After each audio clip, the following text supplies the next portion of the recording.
Hi friends, इनकी நம்ம வீடியோவில் பிரவேசிக்கால இருக்க சத்தியமே ஜெயத்தே ஹரிச்சந்திர ஸ்டோரியுடைய பார்ட் 2 பார்க்கலாம். லாஸ்ட் வீடியோவில் பார்ட் 1 பார்த்தோம். இப்போ பார்ட் 2 பார்க்கலாம். अंक 2 दृश्य 1। राजा हरिचंद्र मुनि को राज्य दान देने के बाद पत्नी चंद्रमती और पुत्र रोहित के साथ जंगल में चले गए। उनके साथ यज्ञ के लिए दिया हुआ धन वसूल करने के लिए विश्वामित्र का शिष्य नक्षत्रक भी गया। அப்போ ராஜா ஹரிச்சந்திர வந்து அவரோட ராஜ்யமெல்லாம் முனிக்கு தானம் கொடுத்ததுக்கப்புறம், முனி விஸ்வாமித்திற்கு தானம் கொடுத்ததுக்கப்புறம் அவரோட ஒய்ஃப் சந்திரமதி புத்திர ரோஹித்தை கூப்பிட்டுட்டு ஜங்கல் போயிடுறாரு, காட்டுக்கு. இப்போ யஜ்யத்தோட காசு வசூல் பண்ணுறதுக்காக அவங்க கூட விஸ்வாமித்ரோட சிஷ்யன் நட்சத்திரக்கும் போகிறாரு. सबको वन में तकलीफ़ें झेलनी पड़ी, उनको भूख और प्यास सता रही थी। எல்லாருக்கும் காட்டில் கஷ்டம் நிறைய சந்திக்க வேண்டியது இருந்துச்சாமா. அப்புறம் அவங்களுக்கு ரொம்ப பசியும் தண்ணி தாகமும் ஏற்பட்டு இருந்துச்சாமா. जब पानी की खोज में हरिचंद्र गए तब नक्षत्रक ने चंद्रमती से कहा कि राजा अनावश्यक कष्ट सह रहे थे, वे मुनि की कन्या से विवाह कर लेते या धन देने इनकार कर देते तो इतनी तकलीफ उठाने की आवश्यकता नहीं। அப்போ தண்ணி எடுத்துகிட்டு எங்கேயாவது தண்ணி வருமானு தண்ணி எடுத்துகிட்டு வர்றதுக்கு ஹரிச்சந்திர போயிடுறாரு. அப்போது நட்சத்திரக்கு விஸ்வாமித்ரோட சிஷ்ய நட்சத்திரக்கு வந்து சந்திரமதி கிட்ட பிரெயின் வாஷ் பண்ணுறாரு. இந்த மாதிரி நீங்கள் அனாவசியமாக கஷ்டத்தை அனுபவிக்கிறீங்க, முனியோட பொண்ணு கன்யானா பொண்ணு அந்த சுந்தரி கல்யாணம் பண்ணியிருந்தாலோ இல்லை காசு கொடுக்கறக்கு மறுத்து இருந்தாலோ இவ்வளோ கஷ்டம் தக்லீஃபேனா இவ்வளோ கஷ்டத்தை அனுபவிக்கிறதுக்கு உங்களுக்கு நேரிட்டு இருக்காது அப்படின்ட்டு. पर चंद्रमती ने साफ साफ बता दिया कि वह कायरता की बात सुनना नहीं चाहती। वह अपने पति को अनुगामिनी बनना ही अपनी धर्म मानती है। அவ வந்து இந்த மாதிரி அனாவசியமாக பேச்சை கேட்கறதுக்கு நான் விரும்பலை, என்னோட கணவன் சத்தியத்தில் போகிறாருன்னா நானும் அதை கடைப்பிடிக்கிறது, அதுதான் ஒரு மனைவியின் தர்மம்னு சொல்லி அவர் கிளியராக சொல்லிடுறாங்க. इतने में हरिचंद्र कहीं से फल लाए तो नक्षत्रक उन्हें उनके हाथ से छीन कर खाने लगा। इस कारण रोहित को भी भूखे रहना पड़ा। இப்போ எங்கேருந்தோ ஹரிச்சந்தர் கஷ்டப்பட்டு பழமெல்லாம் கொண்டு வராங்க, அந்த ஃப்ரூட்ஸை வந்து பிடுங்கி நட்சத்திரக் சாப்பிட்றாரு. அந்த ரோஹித்தை பற்றி கூட கவலைப்படாமல் சாப்பிட்றாரு. அந்த பையன் வந்து பசியோடையே இருக்க வேண்டியதாக இருந்துச்சு இந்த நாளை. उसके बाद वे लोग धीरे धीरे एक तालाब की तरफ चले। அப்புறமா எல்லாருமே ஒரு எங்கேயாவது தண்ணி கிடைக்குமான்னு, ஏதாவது ஆறு இருக்குமா, சின்ன ஆறு குளம் இருக்குமான்னு பார்க்க அப்படியே போகிறாங்க. दृश्य 2 பார்க்கலாம். चंद्रमती रोहित और नक्षत्र को साथ लेकर हरिचंद्र वन में पानी पीने एक तालाब के पास गए। அப்போது சந்திரமதி ரோஹித் நட்சத்திரம் 3 பேர் கூப்பிட்டுட்டு ஒரு சின்ன ஆறை நோக்கி ஹரிச்சந்தர் கூட்டிகிட்டு போகிறாரு தண்ணி குடிக்கிறதுக்காக.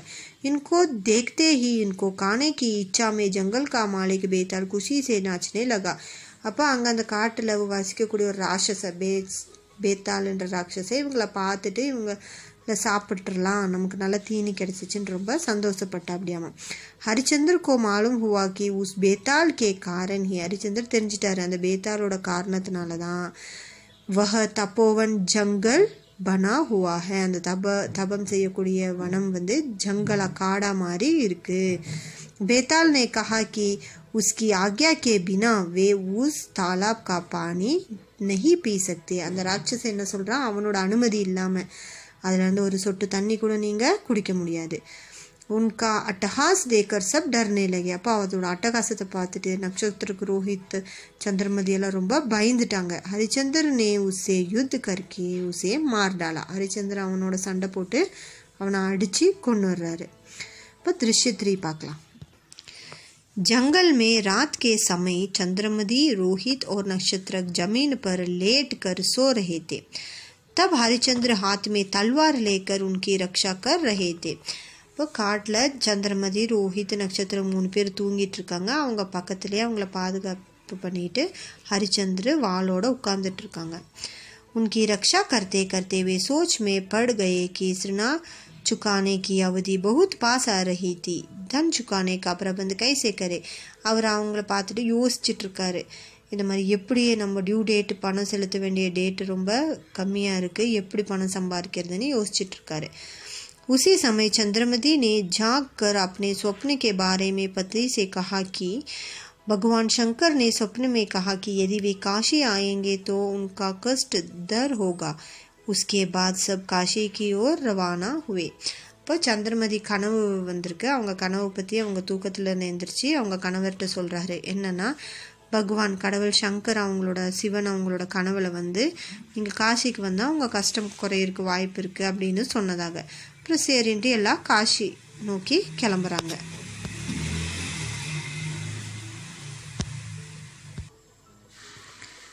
अचानक उनके चारों ओर दवानल जल रहा था. அப்போ தவானல்னா ஃபாரஸ்ட், அவங்க 4 பக்கமும் அந்த காடு நல்லா எரிய ஆரம்பிச்சிருச்சாமா பற்றிக்கிட்டு. அப்போ தவானல் சே பச்னே கா கோई மார்க் नहीं था.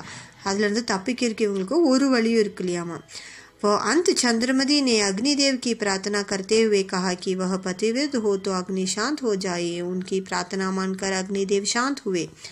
அப்போ அவங்க ஃபைனலாக சந்திரமதி என்ன பண்ணுறாங்க, அக்னி தேவத்கிட்ட வேண்டுறாங்க, நான் உண்மையாக பதிவிரத கடைப்பிடிக்கிற பெண்ணாக இருந்தால் அந்த அக்னி வந்து சாந்தி ஆயிடணும்னு. அவங்களோட கணவன் பிரார்த்தனையை கேட்டுட்டு கடவுளும் வந்து அந்த நெருப்பு அமைதிப்படுத்திடுறாரு. फिर एक बार नक्षत्रक ने हरिचंद्र से बताया कि धन देने से इनकार कर देंगे तो कष्ट से छुटकारा पा सकते थे. அப்போ திருப்பி பிரெயின் வாஷ் பண்ண ஆரம்பிக்கிறாரு நட்சத்திரக்கு. இந்த மாதிரி நீங்கள் காசு கொடுக்கறதுக்கு மறுத்துட்டிங்கன்னா இவ்வளோ கஷ்டப்பட வேண்டிய அவசியமே இல்லைன்னு. पति पत्नी दोनों ने नक्षत्र से साफ साफ बता दिया कि उनको सत्य मार्ग से डिगाने का चेष्टा ना करे. அப்போ கணவன் மனைவி 2 பேருமே சொல்லிடுறாங்க நட்சத்திரக்கிட்ட, என்னன்னா அவங்கள சத்தியத்தின் மார்க்கத்திலிருந்து நீங்கள் விளக்க தேவையில்லை, நாங்கள் போகிற பாதையில் எங்களை விட்டுருங்க, நீங்கள் எங்களை வந்து டைவர்ட் பண்ணாதீங்கன்னு சொல்லிடுறாங்க கிளியராக. दृश्य 4 பார்க்கலாம். காஷி பहुँचते पहुँचे அவதி கா ஏக் ஹி தின் பாக்கி ரஹா. அப்போ காஷி அவங்க சென்றடையும் போது அந்த டியூ டேட்கான 1 டே தான் பேலன்ஸ் இருந்துச்சாமா. हरिचंद्र सोच में पड़ गए कि शाम तक धन कहाँ से मिले. धन जुटाने के लिए सेवावृत्त से छोड़कर दूसरा कोई उपाय नहीं था. அப்போ ஹரிச்சந்திர யோசிக்க ஆரம்பிக்கிறாங்களாமா, சாயந்தரத்துக்குள்ளே எங்கேருந்து நான் பணம் சம்பாதிக்கிறது, பணம் சம்பாதிக்கிறதுக்கு இந்த சேவை அடுத்தவங்களுக்கு சேவை பண்ணி இந்த வேலைக்கு எங்கேயாவது போய் தான் நான் வந்து சம்பாதிக்கணும், அதை தவிர எந்த சொல்யூஷனுமே இல்லை அப்படின்னு யோசிக்கிறாரு. चंद्रमती ने खुद अपने पति से कहा कि उसे किसी के यह दासी के रूप में बेच कर वेचना का धन चुका दे. இப்போ சந்திரமதி அவங்க கணவர்கிட்ட என்ன சொல்கிறாங்க, அவங்கள வந்து தாசியாக யாரைக்கிட்டையாவது வேலைக்காரியாக விற்றுட்டு நீங்கள் அதில் வர பணத்தில் கடனை அடிச்சிருங்கன்னு சொல்கிறாங்க. ஐசே காரிய கர்னா பஹலே ஹரிச்சந்திர தயார் नहीं थे. இந்த மாதிரி ஒரு வேலை பண்ணுறதுக்கு ஃபஸ்ட்டு ஹரிச்சந்திர மனசு ஏற்றுக்கலை. बाद को चंद्रमती समझाने पर सत्य का पालन करने के लिए अपने सिद्धांत की रक्षा करने के लिए लाचार होकर अंत में चंद्रमती को बेचने के लिए तैयार हो गए. அதுக்கப்புறம் சந்திரமதி அவங்களுக்கு எடுத்து சொன்னோன்னே அவரோட மனசு ரொம்ப கல்லாக்கிக்கிட்டு அவர் வந்து இந்த காரியம் செய்யறதுக்கு தயாரானாராமா. उस समय काल कौशिक नामक एक ब्राह्मण वहाँ आया. அப்போ அந்த சமயத்தில் நம்ம கேரக்டர்ஸில் பார்த்தோம்ல, கால் கௌஷிக் பிராமன் காஷிகா एक ब्राह्मण. அப்போ அந்த கால் கௌஷிக் காஷியில் இருக்கக்கூடிய ஒரு பிராமன் அங்கே வராரு. सारी बातें मालूम होने पर उन्होंने भी सलाह दिया कि उनकी बातें वे नहीं मानते. அப்போ எல்லா விஷயம் அந்த பிராமனுக்கு தெரிஞ்சவனா அவரும் சொல்கிறாரு, நீங்கள் காசு கொடுக்க மறுத்துட்டிங்கன்னா இந்த கஷ்டம் அனுபவிக்க வேண்டியது இல்லைன்னு. ஆனால் இவங்க 2 பேரும் ஏற்றுக்கலை. ஹரிச்சந்திர வந்து அவரோட கொள்கையில் ரொம்ப கான்ஃபிடென்ட்டாக இருந்தார். इसीलिए काल कौशिक चंद्रमती और रोहित को खरीद कर अपने घर ले गया. அப்புறம் கால் கௌஷிக் வந்து சந்திரமதி ரோஹித்தை வாங்கிட்டு அவங்க வீட்டுக்கு கூட்டிகிட்டு போயிடுறாரு. उसे धन लेने के लिए नक्षत्रक भी उनके साथ गया. அப்போ அந்த காசை வசூலிக்கிறதுக்காக சிஷ்யன் விஸ்வாமித்ரோட சிஷ்யன் நட்சத்திரக்கும் அவங்க கூட போகிறாரு. दृश्य 5 பார்க்கலாம். हरिचंद्र ने विश्वामित्र के ऋण चुकाने के लिए लाचार होकर अपनी पत्नी चंद्रमती और पुत्र रोहित को बेच डाला. हरिचंद्र வந்து அந்த காசை செலுத்துறதுக்காக வைஃப் சந்திரமதியும் பையன் ரோஹித்தையும் வித்துறாரு. एक और नक्षत्र को ஆச்சரிய हुआ तो दूसरी ओर दया भी आई. நட்சத்திரக்கு வந்து இதெல்லாம் பார்த்துட்டு கூடியே இருந்து பார்த்துட்டு ஒரு சைடு ஆச்சரியமாகுது, இப்படியும் ஒரு மனிதனானு. இன்னொரு பக்கம் ரொம்ப கருணை, இப்போ இவங்களை பார்த்து ரொம்ப பரிதாபம் படுறாரு. उसने भी अपने गुरु से आगे से हरिचंद्र की परीक्षा करने का विचार छोड़ देने के लिए कहा. அப்போ நட்சத்திரக்கு போய் அவங்க குரு கிட்ட சொல்கிறாரு, ரொம்ப கஷ்டம் அனுபவிச்சிட்டாரு, இதுக்கு மேலே விஸ்வாமித்திரை நம்ம சோதிக்க வேண்டாம் அப்படின்ட்டு. पर विश्वामित्र तो अपने वादा को सिद्ध करने और हरिचंद्र को झूठा साबित करने के लिए प्रयत्न करने लगे. ஆனால் விஸ்வாமித்திரர் வந்து இன்னும் ஹரிச்சந்திரனை சோதிக்கணும், எப்படியாவது அவரை போய் பேச வைக்கணும் அப்படின்னு சொல்லிட்டு ரொம்ப ட்ரை பண்ணிட்டு இருக்காரு. இப்போ दृश्य 6 பார்க்கலாம். हरिचंद्र ने धन प्राप्त होने पर भी विश्वामित्र को तृप्ति नहीं हुई. हरिचंद्र கிட்ட இருந்து காசை வாங்கிட்டும் விஸ்வாமித்திரருக்கு வந்து திருப்தி अड़ियल, क्योंकि उनका उद्देश्य था कि किसी न किसी तरह हरिचंद्र को असत्यवादी बना कर वशिष्ठ को नीचा